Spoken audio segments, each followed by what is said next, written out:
Dear WordPress user, welcome to our channel. To speed up the creation of quizzes in LearnDash LMS, our LearnDash Quiz Import and Export plugin is now available. It will reduce your time and efforts to create or transfer quizzes from one LearnDash LMS. Let's check it out and see how it works. First, install and activate our LearnDash Quiz Import and Export plugin. Upon successful activation, in the WordPress admin panel, you will see the Import-Export menu. Now, if you want to import quizzes, download the template from the settings page to import quizzes.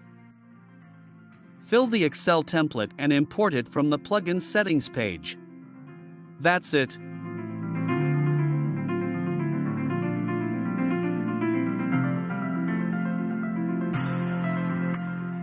Next, say you want to transfer quizzes to any other LearnDash site or just keeping a backup of the quizzes in Excel spreadsheet, the export feature of this plugin should be used.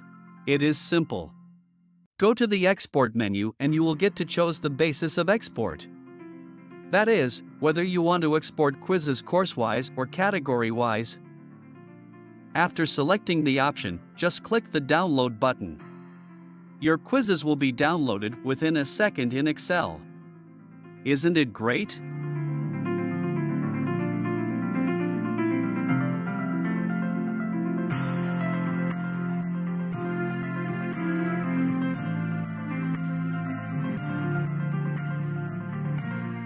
So, if you like this plugin, please check the video description to download the plugin.